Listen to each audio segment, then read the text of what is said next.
The gunshot echoed through the quiet suburban neighborhood as Jackson Taylor bolted upright in bed, his heart pounding against his ribs. It wasn't a dream. Someone was pounding desperately on his front door at midnight, each frantic knock sending chills down his spine. As a single father raising his 8-year-old daughter in what he thought was a safe neighborhood, this midnight disturbance was the last thing he needed. If you've ever felt that moment when your entire life is about to change in an instant, stay with me through this incredible true story that will leave you questioning everything you thought you knew about family, sacrifice, and second chances. Jackson grabbed the baseball bat he kept beside his bed, a habit he'd developed since his wife's passing 3 years ago, and crept down the stairs. The knocking continued, more desperate with each passing second. Through the peephole, he saw a young woman, maybe 20 years old, her face streaked with tears and blood trickling from a cut above her eye. When he cautiously opened the door, her words froze him in place. "Please, don't send me back. He'll kill me if you do." If this story already has you on the edge of your seat, make sure to hit that like button and subscribe to catch more incredible stories of courage and unexpected connections that change lives forever. The young woman's name was Abigail Carter, though she insisted on being called Abby.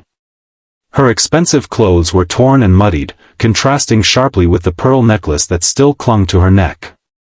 Jackson, a high school history teacher who'd learned to be both mother and father to his daughter Zoe since his wife's death, hesitated only briefly before letting her in. Something in her terrified eyes reminded him of his late wife's final days in the hospital, that same desperate plea for help that he'd been unable to answer then. "My father will say I'm crazy," Abby whispered as she sat trembling on his couch, refusing the offer of calling the police. "He always does. Nobody believes me because of who he is. Senator Carter doesn't have a disturbed daughter, that's what the newspapers will say. That's what they always say." Jackson's blood ran cold. Everyone in their Boston suburb knew Senator William Carter, the charismatic politician whose face was plastered across billboards throughout Massachusetts. His tough-on-crime stance had won him the election, and rumors of his presidential ambitions were growing stronger each day. The senator's family appeared perfect in every photo op, his poised wife Charlotte, successful son Bradley, and beautiful daughter Abigail, who had just graduated from an elite university with honors. "He's not who people think he is," Abby continued, her voice barely audible.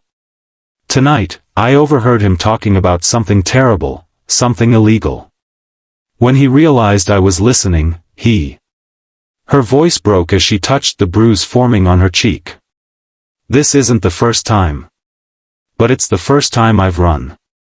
Jackson's daughter Zoe appeared at the bottom of the stairs, her curious eyes taking in the scene. At 8 years old, she had her mother's intuitive nature and her father's stubborn determination. "Is she going to stay with us, Dad?" she asked simply, as if a bloodied young woman appearing at midnight was perfectly normal. Before Jackson could answer, headlights swept across the living room as a black SUV crawled slowly down their street. Abby dropped to the floor in terror. "They're looking for me," she whispered. "His security team. They don't just protect him, they clean up his messes. And right now, I'm a mess that needs cleaning." Jackson made a split-second decision that would alter the course of not just his life, but his daughter's as well. He closed the curtains, helped Abby to the guest room, and told Zoe that their visitor needed to stay secret for now. As a history teacher, Jackson had always taught his students about moral courage and standing up for what's right. Now he was being tested on those very principles. The next morning, Jackson called in sick to work for the first time in 3 years. While Zoe was at school, he listened to Abby's full story, a tale of growing up in a household where appearances meant everything and the truth meant nothing.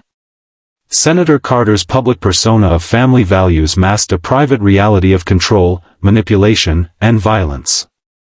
His wife, Charlotte, had been hospitalized twice for accidental falls that the hospital staff had questioned but never reported. His son Bradley had developed a drug habit that the senator's connections had kept out of the papers. And Abby had endured years of emotional and occasionally physical abuse, always followed by expensive gifts and tearful apologies. Last night was different, Abby explained, showing Jackson her phone. I recorded part of what I heard. He was talking to someone about falsifying environmental reports for a new development project. When I confronted him, saying I couldn't stay silent anymore, She couldn't finish the sentence, but the bruises told the story. Jackson stared at the phone, realizing he was now an accomplice in something much bigger than he'd imagined. The recording was damning. The senator's voice was unmistakable as he discussed bribing officials and covering up toxic waste dumping that had likely caused the cancer cluster in a nearby neighborhood. The same cancer that had taken Jackson's wife. I ran 6 blocks before I realized I had no plan, Abby admitted. Your house was the only one with a light still on. I didn't know you had a daughter. The mention of Zoe brought Jackson back to reality. He had responsibilities, a child who depended on him. Getting involved in a powerful senator's scandal could jeopardize everything he'd worked to maintain since becoming a single parent. Yet turning away someone in danger went against everything he believed in, everything he taught his students. You can stay until we figure something out, he finally said. But we need to be smart about this. If what you're saying is true, we're dealing with someone who has resources and connections we can't match. That afternoon, when Zoe returned from school, she approached their guest with the straightforward curiosity only children possess. My mom died, she announced to Abby. Dad says she's in heaven, but sometimes I think she's just hiding because being sick made her too tired. Abby, caught off guard by the child's candor, found herself sharing more truth than she had intended. My mom is hiding too, in a way. She pretends everything is okay even when it's not. A bond formed between the unlikely trio over the next few days. Jackson continued calling in sick, knowing he was burning through his limited leave time. Abby remained hidden in the house, jumping at every sound outside.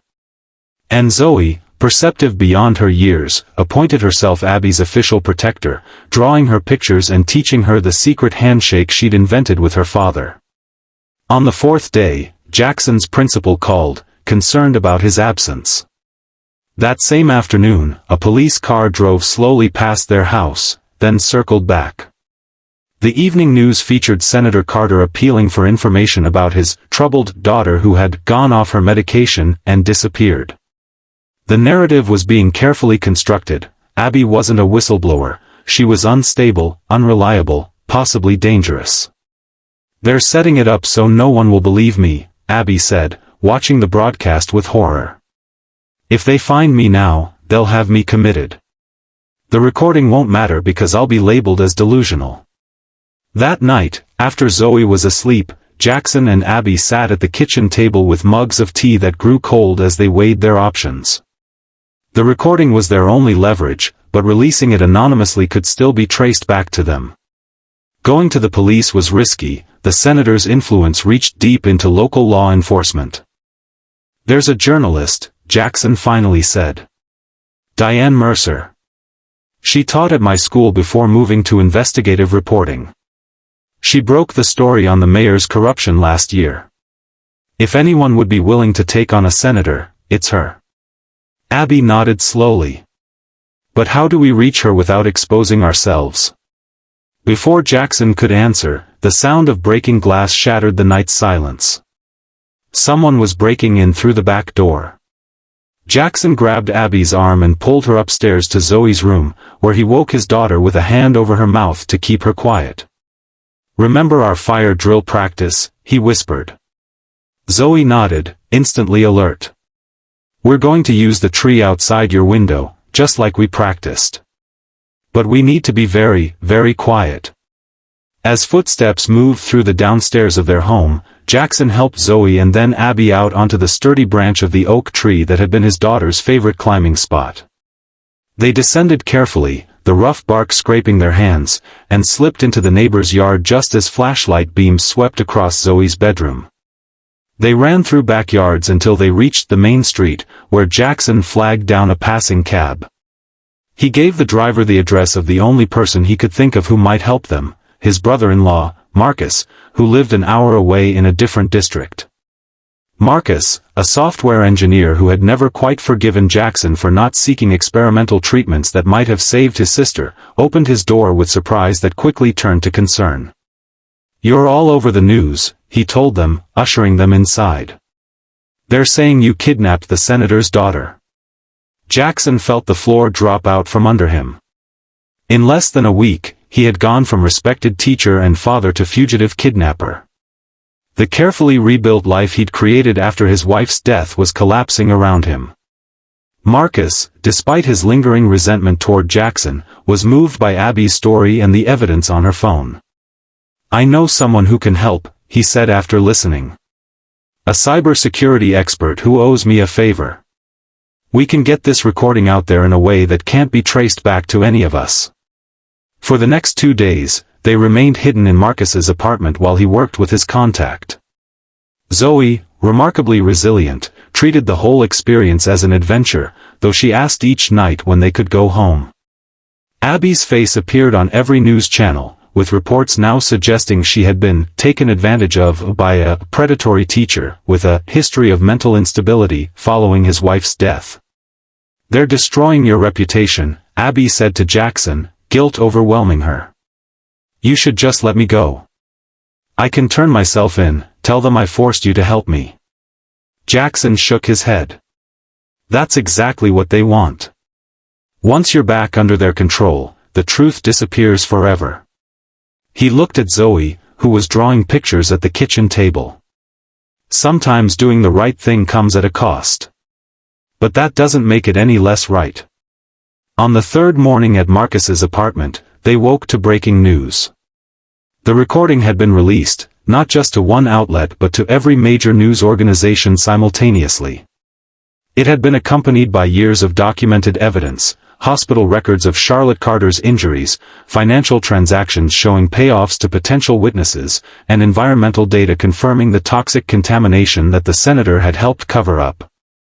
The source was listed as multiple concerned citizens, and had been distributed through a complex network that even the best cyber investigators would struggle to unravel. Marcus's friend had done more than just release the recording. He had compiled a damning case that no amount of political influence could easily dismiss. Senator Carter appeared on television that afternoon, not to address the allegations but to plead once more for his daughter's safe return. His performance was convincing, the worried father, the public servant distracted by personal tragedy. But the tide of public opinion was turning as journalists began digging deeper into the evidence that had been provided. Diane Mercer, the reporter Jackson had mentioned, was leading the charge. These allegations, if proven true, would constitute one of the most significant cases of political corruption and environmental crime in our state's history, she reported. Sources close to the investigation suggest that federal authorities are now involved. By evening, the FBI had taken over the case, superseding local law enforcement. Senator Carter was being questioned as a person of interest in multiple investigations. His security team members were being detained one by one. "It's time," Jackson told Abby. "We need to come forward on our terms, before they find us and control the narrative." The next morning, Jackson, Abby, and Zoe walked into Diane Mercer's office at the Boston Herald. The reporter's eyes widened in recognition, but she quickly composed herself and closed the door behind them. "I believe you have quite a story to tell me," she said, offering them seats and turning on her recorder. For the next 3 hours, Abby spoke about her life as Senator Carter's daughter, the public perfection and private terror. Jackson explained how she had appeared at his door and why he had chosen to help her despite the risks. Even Zoe contributed, describing how scared Abby had been that first night and how brave she had been since. When they finished, Diane turned off her recorder and sat in silence for a moment. "This will change everything," she finally said. "For all of you. Are you prepared for that?" Jackson looked at his daughter, then at Abby, who in less than a week had become something like family to them. "We already lost everything once when my wife died," he said. "We survived. We'll survive this too." The story broke the next day, accompanied by a photograph of Jackson, Zoe, and Abby together, not as kidnapper and victim, but as the unlikely heroes of a story about courage and doing what's right regardless of the consequences. The FBI provided protection as they returned to Jackson's home, which had been processed as a crime scene after the break-in. In the weeks that followed, Senator Carter's empire crumbled. He was indicted on multiple charges, from domestic abuse to environmental crimes to obstruction of justice. His wife Charlotte, finally free from his influence, filed for divorce and became an advocate for domestic violence survivors. His son Bradley entered rehabilitation, publicly acknowledging the toxic family dynamics that had fueled his addiction. For Jackson, the road back to normalcy was longer. Though eventually cleared of all kidnapping charges, he faced scrutiny from his school board and the whispers of parents who wondered if there was more to the story than had been reported. Some of his colleagues stood by him, others kept their distance, unsure what to believe despite the evidence. Zoe, with the remarkable adaptability of children, returned to school and proudly told anyone who would listen about how her dad had helped save Abby from the bad men. Her simple version of events sometimes carried more truth than the complex narratives adults constructed. And Abby, after testifying against her father and seeing him taken into custody, faced the daunting task of rebuilding her identity outside of the Carter family shadow. The trust fund that had been her safety net was frozen during the legal proceedings, leaving her truly independent for the first time in her life. "I don't know who I am without all of this," she admitted to Jackson one evening as they sat on his porch, watching Zoe chase fireflies in the yard. The summer was ending, and with it, the most tumultuous chapter of their lives. "That's the thing about starting over," Jackson replied, thinking of his own journey after losing his wife. "You get to decide who you want to be. It's terrifying and liberating at the same time." 6 months later, Jackson returned to teaching, though at a different school in a neighboring district. The principal there had followed the case closely and believed in second chances. Zoe thrived in her new school, proudly introducing herself as the girl whose dad helped catch the bad senator. Abby, after much consideration, enrolled in law school, determined to use her first-hand experience with injustice to help others. She rented an apartment near Jackson and Zoe, becoming a regular presence in their lives, sometimes babysitting, sometimes joining them for Sunday dinners, always bringing the perspective of someone who understood both privilege and pain. On the anniversary of the night Abby had knocked on Jackson's door, the three of them gathered for a quiet celebration of the unlikely family they had formed. Zoe had made a cake with crooked frosting that read, "Happy Brave Day." Abby had brought small gifts, a history book for Jackson about ordinary people who changed the world, and a silver bracelet for Zoe with a tiny door charm that opened to reveal the word, courage. "I've been thinking," Abby said as they sat around the kitchen table, "about what would have happened if your light hadn't been on that night. If you had turned me away." Jackson considered this for a moment. "I teach my students that history is made up of pivotal moments, decisions that seem small at the time but change everything that follows. I think that night was one of those moments for all of us." Zoe, licking frosting from her fingers, added her 8-year-old wisdom, "Mom always said that family isn't just who you're born with. It's who you let into your heart when they need a place to stay." Jackson smiled at his daughter's words, recognizing his late wife's philosophy. The family they had now wasn't what any of them had expected, but it was real and strong and built on a foundation of courage and truth. As the evening ended and Abby prepared to return to her apartment, she paused at the front door, the same door she had pounded on in desperation a year earlier. "Thank you," she said simply, "for not sending me back." Jackson nodded, understanding all that remained unspoken between them. Some debts could never be repaid, some connections defied explanation. What mattered was that when faced with a choice between safety and doing what was right, he had chosen the harder path. And somehow, that path had led them to something none of them expected, a new kind of family built not by blood, but by courage.